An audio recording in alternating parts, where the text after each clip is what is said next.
Hi, everyone. My name's Ashley Westerhold, and welcome back to the University of Idaho Extension's Protect Your Farm Business, where we talk about agribusiness-related topics.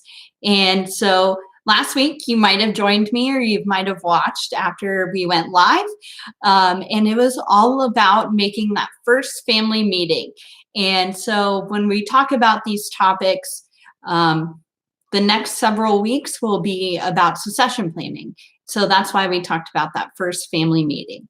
So communication is key. And I hope that you find that in all of the series that you will be hearing is communication, communication, communication. And honest and open conversations are going to take you very far in the succession planning process. And I think that is something that needs to be said over and over again, is how important communication is. So I hope that some of you were able to look through those documents about first family meetings. I hope some of you have thought about this first family meeting. And if anyone is on, feel free to jump on and let me know if you were able to really set up that first family meeting. And I think it's just so powerful that we're able to get together and talk about this thing called succession planning, or the transfer of the farm business. But today I'm going to be talking about a different part of succession planning, which is this idea of retirement. So when I usually am in audiences, with audiences talking about succession planning, I love asking the crowd or the audience, who here plans to retire? Usually, a lot of my audience members say they do not plan to retire, and I don't blame them. So usually when I ask that question, I do not receive an answer.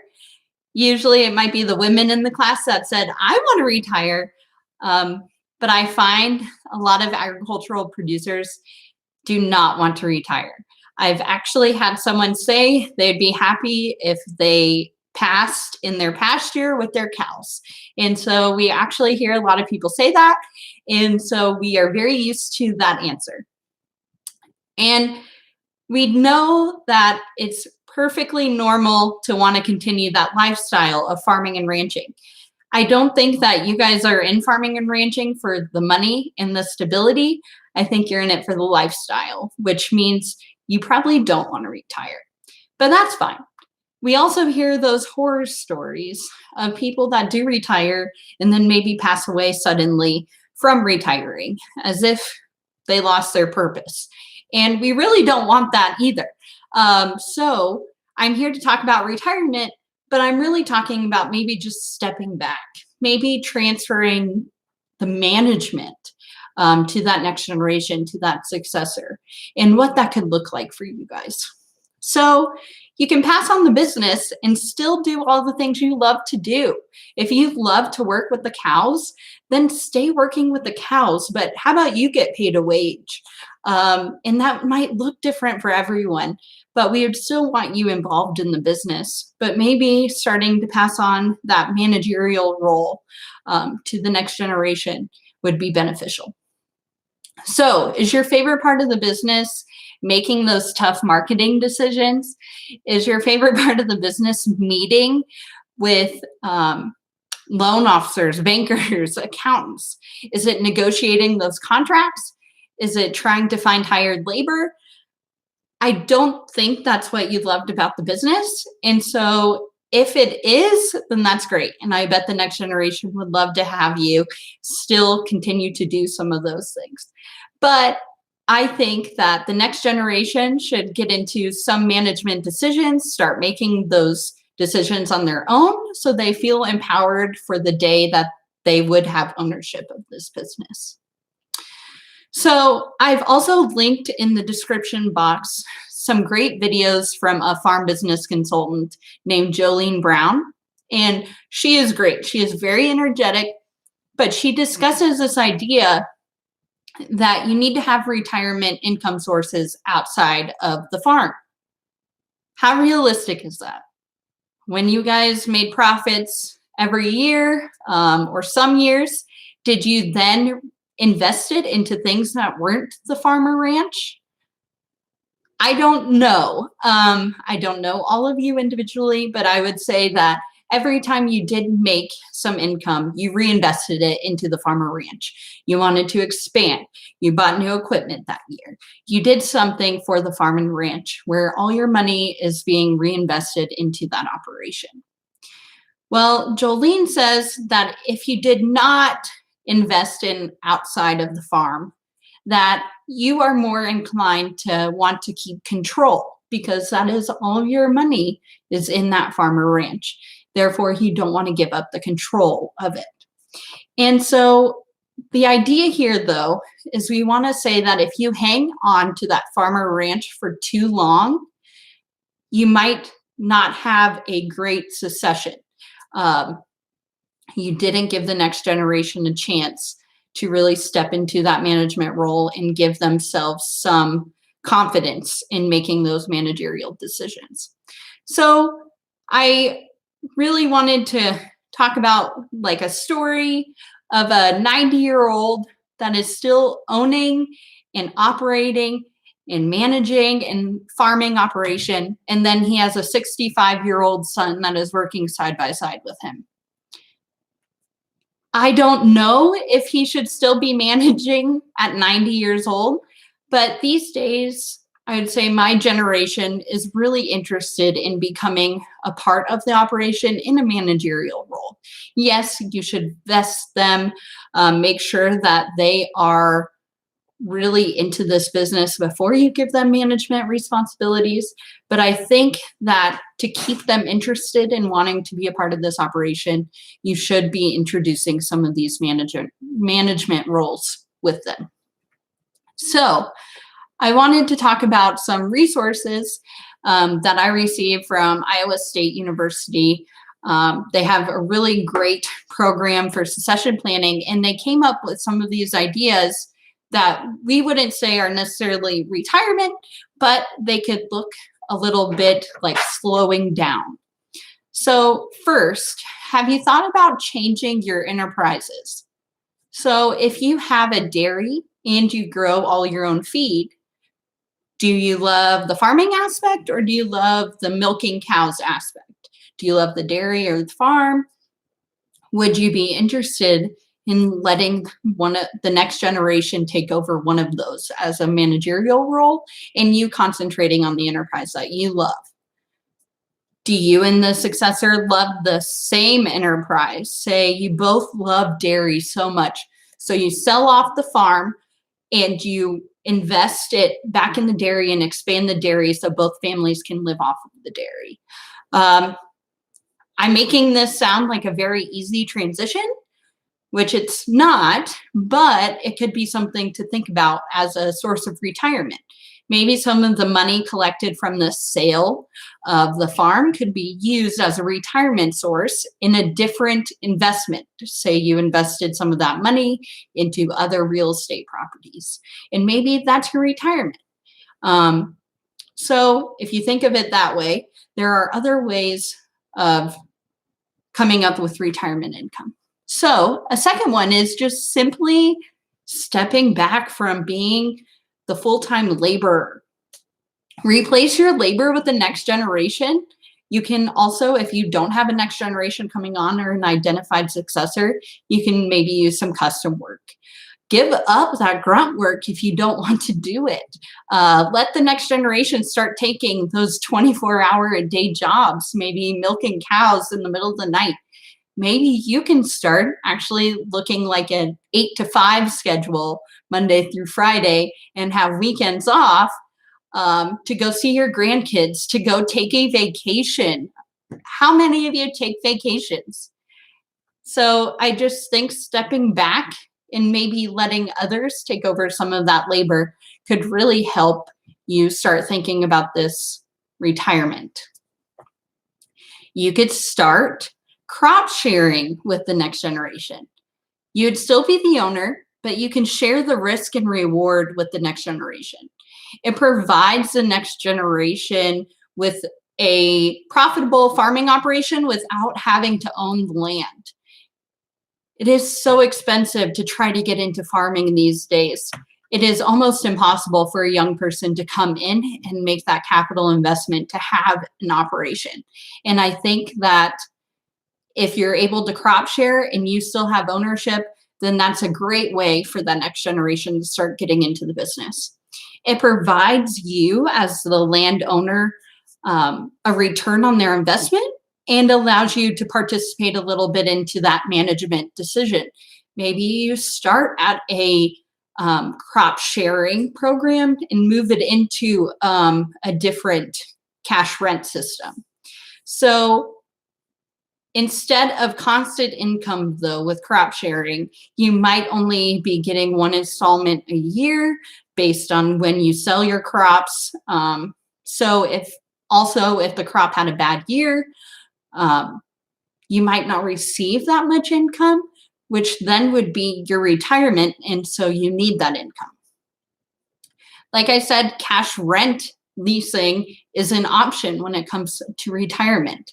So with cash rent leasing, you will have reduced involvement in management. They are renting from you, but they are making the decisions on the operation. It reduces the possibility of friction between you and the person who is leasing because you are not there seeing their management decisions.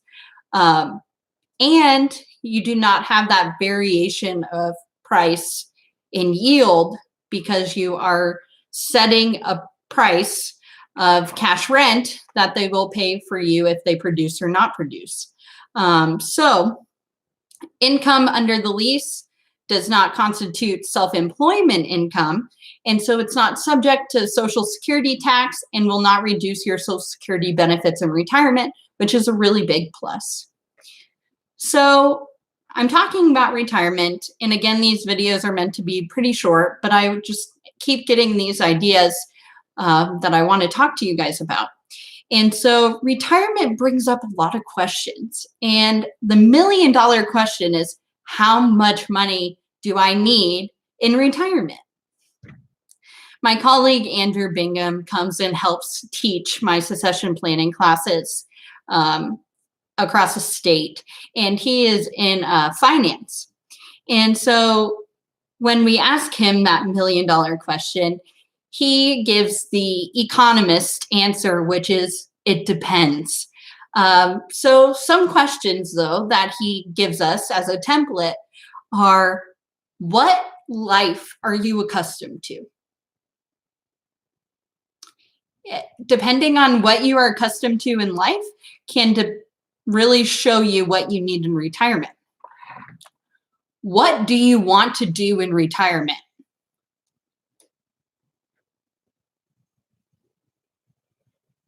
Uh-oh.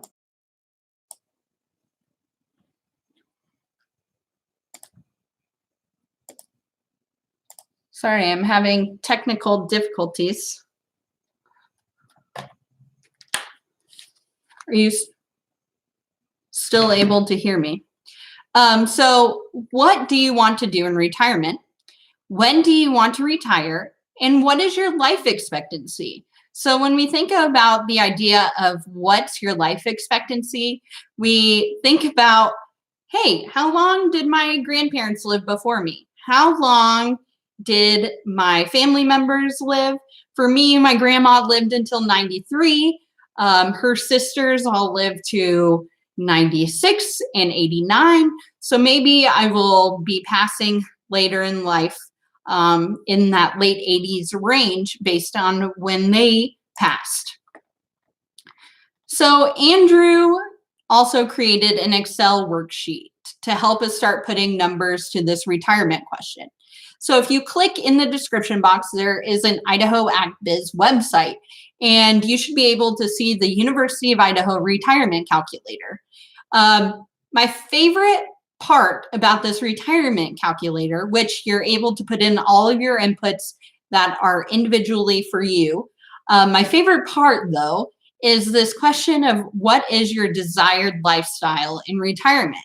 Your options are hermit, simple, average, leisure, and extravagant. As you guessed, hermit would use the least amount of money, where extravagant is where you'd use the most. And so today I want to be saving as if I can have the most extravagant lifestyle in retirement, which it's showing me that I should be saving over $3 million by the time that I'm retired. So that is a lot of money. But I think that it gives me an idea of how much I should be saving today to be able to be very spendy while I'm in retirement. So traditional ways of saving for retirement include the use of tax sheltered accounts. So these would be a Roth IRA or a health savings account if you have that through your work. You could also have stocks, mutual funds, index funds, real estate investment trust, bonds. So I would contact a local financial planner if you're interested in any other retirement accounts. They should be able to help you and make sure that they are working for you. So I think a great retirement tip, though, is just to simply have a strategy. So take risk early when you can make it up later. Be riskier early on, and then try not to be as risky if you're close to retirement. So as you know, the stock market has been crazy since COVID-19. And so if you were close to retirement and you had all your retirement in stocks, maybe you're not so confident about when you were going to retire. And so we don't want that to happen. So I, again, would think about other retirement income. So some of those other sources could be from dividends, annuities, rental properties, pensions, or Social Security. And so Social Security, as you might know, is to give people retirement as long as you have earned credits to qualify for Social Security. And so just to give you a little bit of information, you would need at least 40 credits to qualify for benefits, for Social Security benefits, which include Medicare. So one credit is equal to $1,360 a year. So one credit, and you can only get a maximum of 4 credits a year. If you or your spouse earned that 40 credits, then you will qualify for the benefits. So Andrew Bingham, again, he provided us a University of Idaho Social Security calculator, which is on the U of I AgBiz website. And so one tip to consider when thinking of Social Security as your retirement income is that it should only be 40% of your retirement income. I don't think you should depend on Social Security as your full income in retirement. So with that, the whole point of today was to bring you to start thinking about retirement. And I know that could be far away. That could be right around the corner. You could not want to retire. But again, retirement is going to look different for everyone. It's important to discuss retirement. And that's why the question is on our questionnaires from week 1. And so the next generation really cannot buy you out of the business, especially with how much land values are today. It is almost impossible for that next generation to have enough capital to really buy you out and for that to be your retirement. So I really think that you need to have these open discussions about retirement or what your expectations are for retirement when you're thinking about the next generation. Is the business able to support both families, you in retirement and them as the new manager? And I think that these discussions are very important for the survival of the business. And I think you guys can all do it very differently, and it will look different for everyone, but it's just starting to have those discussions. So there are so many things we can talk about. I just wanted to provide you some food for thought. So let's have the next few weeks to serve as a time for reflection and a time to think about the big picture of the farmer ranch. So hopefully this has been helpful for you. I know that I'm inside my house right now coming to you live, but I really wanted to provide you some information as we are inside practicing the shelter in place. And so I am now open to answer questions that are coming through on the live. And if you, again, do not want to ask me any questions on the live, please feel free to email me. My email is also in the description box, and I'd be happy to answer your questions. Thank you for listening, and I will check the comments. And I am not seeing any comments right now, but if you do have comments, please feel free to comment on a Facebook post. Feel free to comment again through email, or you can call me. Just look me up on the University of Idaho website, and I would love to answer those questions and be a resource for you. So I hope everyone is staying safe and healthy, and I hope to see you next week, Tuesday at 4 p.m. for our next segment of this series about succession planning. So thank you for tuning in, and I hope to hear from you next week. Thank you.